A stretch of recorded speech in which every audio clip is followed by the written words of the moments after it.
Hi, I'm Grace with the CSE, and I'm your host today for the #Finance podcast. Today we're here with Mark Bunting, president and publisher of Capital Ideas. You probably all know Mark. He's been on various business news networks, and I'm so happy to have him in the studio today. Hi, Mark. I'm happy to be here. Hello. Some people may know me. No, not everybody, that's for sure. Yeah, well, I mean most, I think. Okay. I think. You, all right. Yeah. Fair enough. So may I start by saying I'm really impressed by what you've done here? Oh, thank you. Because I was here, I want to say 3 or 4 months ago, and this was just a concept.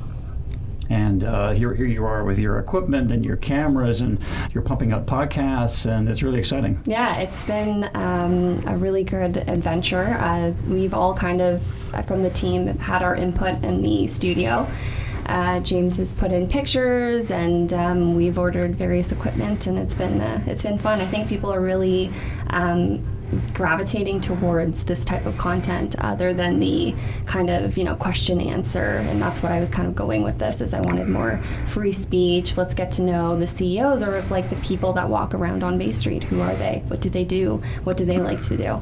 No, I agree. So, yeah. It's good to get to know people that way, and I think that's what I like listening to in terms of podcasts, are people's stories and going chronologically. And I like listening to Mark Maron or Conan O'Brien, or some of those where you just learn about the people. Exactly. And they tell stories and anecdotes along the way and have a few laughs, and you just feel like you're part of the conversation. Yeah. Do you listen to any podcasts yourself? Oh, the ones I just mentioned, I don't have that much time, like most people. We're pressed for time. But so Mark Maron I like, usually when I'm taking a shower or getting ready.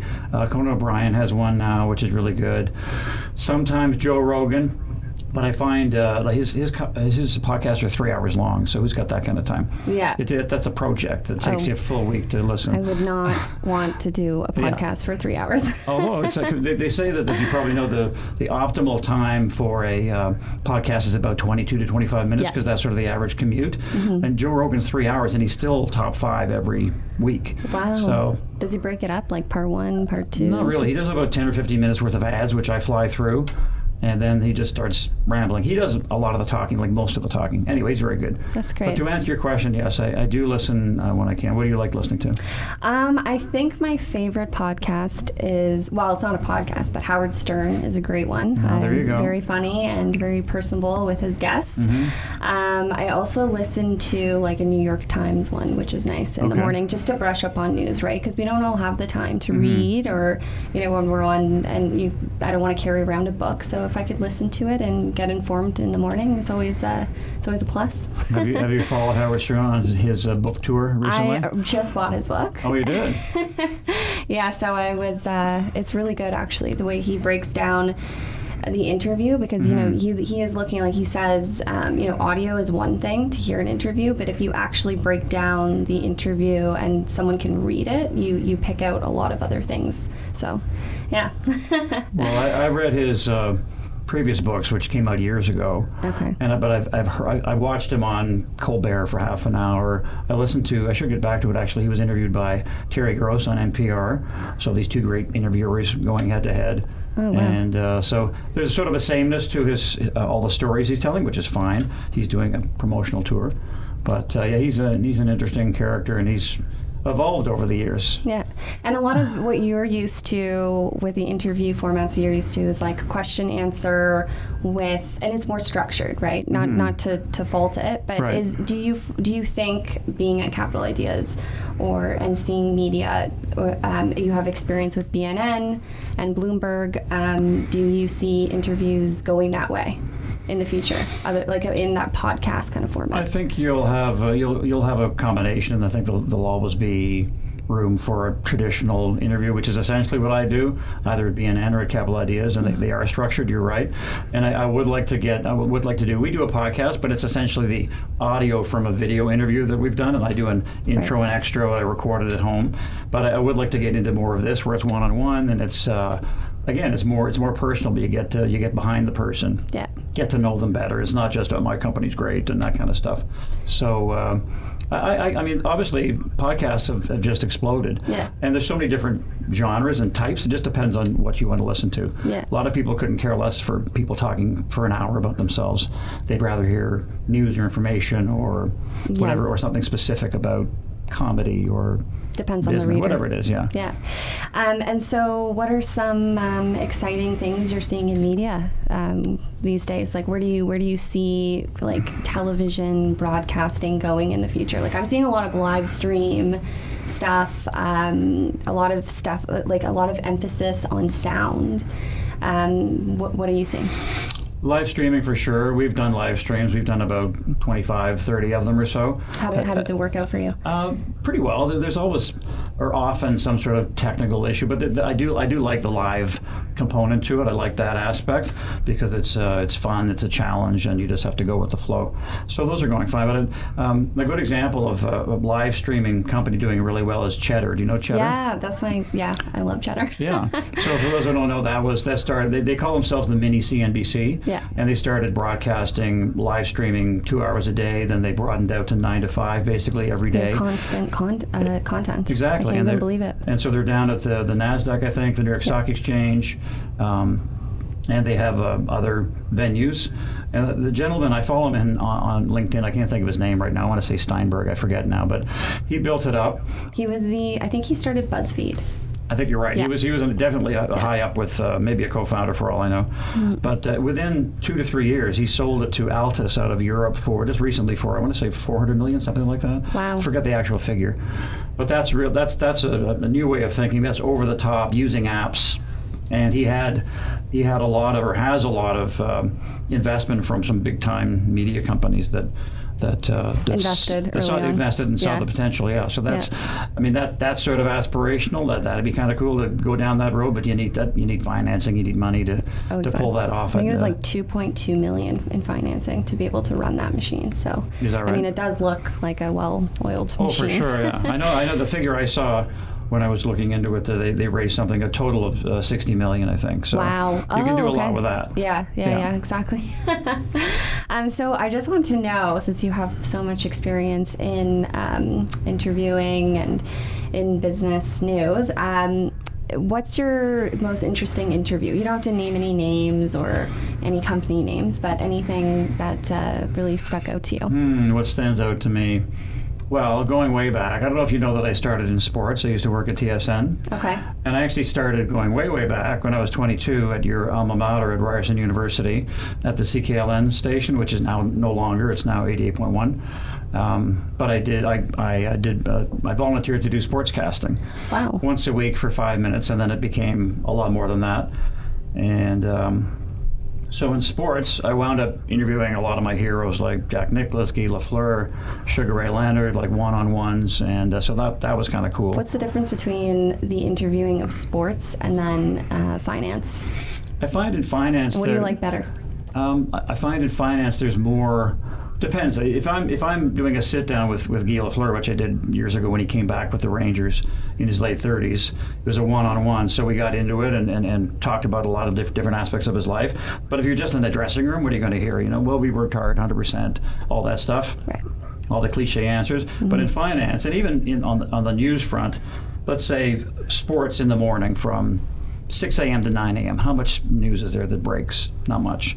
But with business, it's just this endless stream of always something happening, always deals, always CEOs coming and going, and all sorts of news. So I find it's covering business is just a lot more plentiful, and covering and interviewing CEOs is probably more interesting, I would think. Not that athletes. Why more interesting? Well, I mean, athletes, a lot of them are very bright, but I think some of them are maybe limited in terms of their experience or what they can talk about or what they're willing to talk about. So it's they're both good. Yeah. Just different. Yeah, and you would think that CEOs would be more careful because their stock price almost depends on what they say, right? Well, so do you find when you have CEOs in here, or even just, we keep saying CEOs, but just executives or people in the finance world, do you try to get into this, some personal aspects of their life? Yeah, all the time. Mm-hmm. Yeah, I always say it's going to be a personal conversation. I want to get to know who the person is, really. I don't really like to talk about, I mean, if the business structure is fascinating to me and it's kind of a new innovative concept, then I'll get them to talk about like the structure of the business. But Yeah, not anything strategic or anything like that. Yeah. So right after, we're going to take a break from our sponsor, but right when we get back, Mark and I are going to play a game called Word Blurt. Public Entrepreneur Magazine chronicles a bold and exciting new chapter in the Canadian securities exchange story.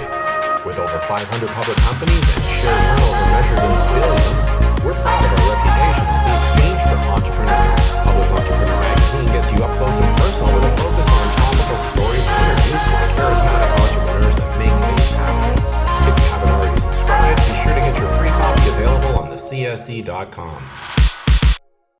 Hi, we're back with Hashtag Finance with Mark Bunting. We're going to have a little fun and play a game called Word Blurt.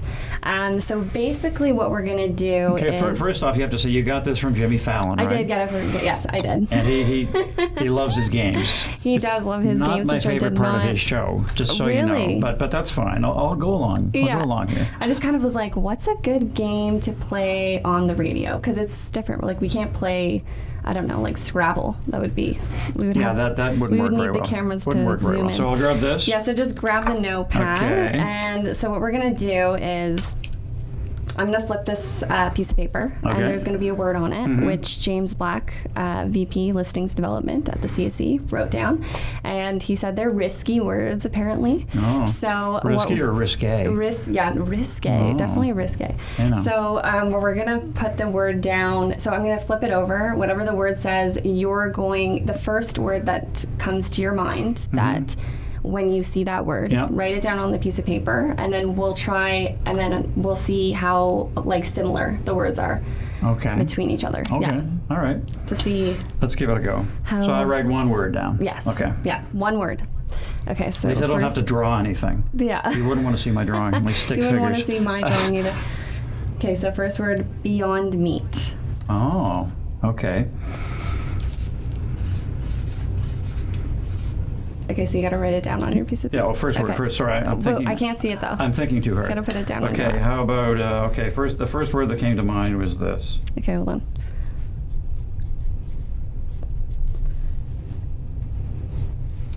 Okay, so now turn the piece of paper over to the camera. Okay. You can barely read mine. Mine says overpriced. Oh. Mine says veggie, so okay, somewhat similar. I almost went there. I was going to say veggie things are overpriced. I was going to say plant-based meat. So we would have been close there. Oh, sorry. Yeah. All right. Getting instruction. Okay, so next one is cannabis. Okay, ready? Yep. CSE. Green. Oh. I guess that's kind of similar.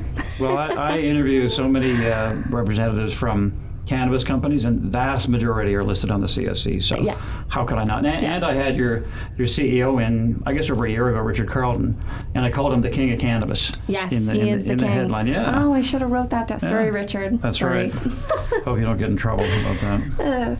Okay, so next one is blockchain. Oh, jeez. All right. Yeah.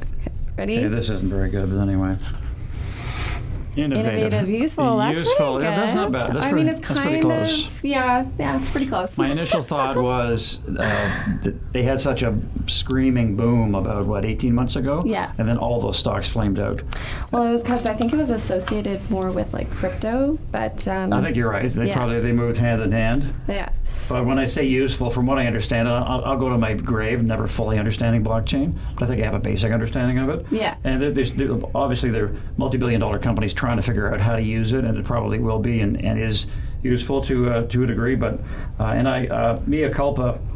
When that boom was going on, we had a lot of companies in, and we were, I guess, quasi-promoting them, saying, you got to check out Hive Blockchain or whatever it was. Yeah. And they all just flamed out. Yeah, no, I know. It's sad, but we are starting a blockchain initiative at the CSE, Great. And we have someone here that's actually working on Andrew. He's working on, I actually call him Blockchain Guy, because his sole purpose here is just to work on that project and bring it to life. Yeah, so we're all excited about that. Excellent. Okay, so last word. Last one is BNN Bloomberg. Oh, okay. Let's see.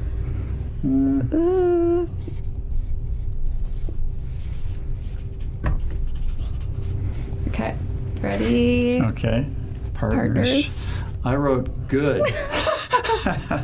Good partners, maybe? I think the Bloomberg move was smart by BNN, because I love the Bloomberg brand. I had it for years. Yeah. I used to use their terminal at BNN for 15 years, and I can't say I miss it, but it was great having it every day. Oh, that's right. And, and when you were at Bloomberg, you saw, like, was it, what was that like when you were there and like they had that kind of acquisition or merger? Well, I worked at Bloomberg TV Canada briefly.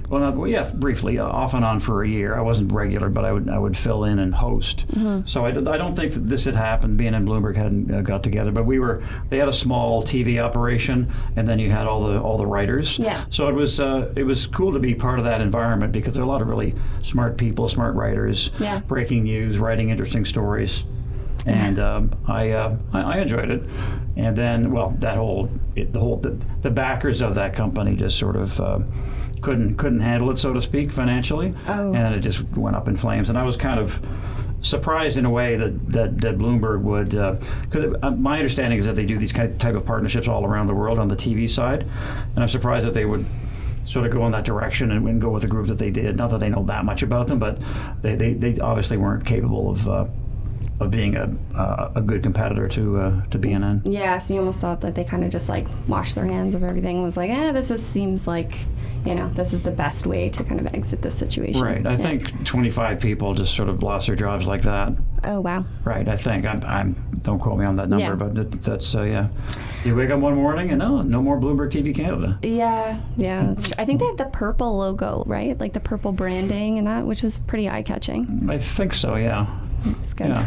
I'm working with a few of the people that I used to work with at BNN. Yeah. And a few of the people I work with at Bloomberg TV Canada. Some of them are the same. Yeah. So they're all I've known them for quite a while, and they're all quite professional in what they do, and they know what they're doing. So, yeah. Unlike myself, I'm just kidding. Oh, come on.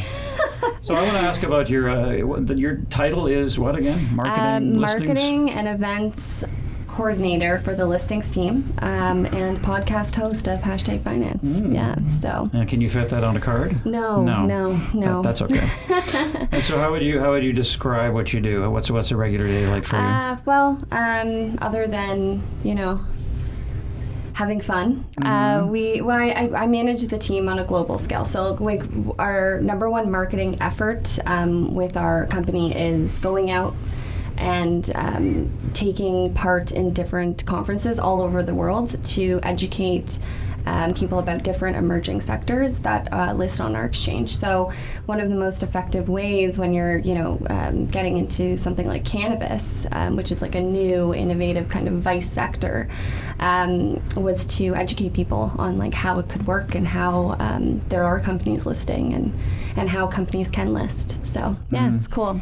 And so this media part of it, would you like to do more of this? Your bosses aren't listening. Well, my dream for the CSE is Cheddar, like a version of Cheddar. Well, not so much of that, but kind of like that. It is a dream of mine, and we're going to build out this media center soon.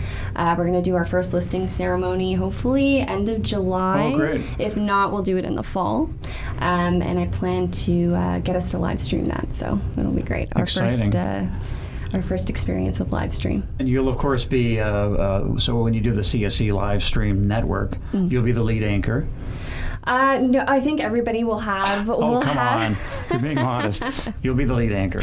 Well, this is a good time to close this conversation. All right. Okay, sorry. I don't need to putting you on the spot. No, it's okay.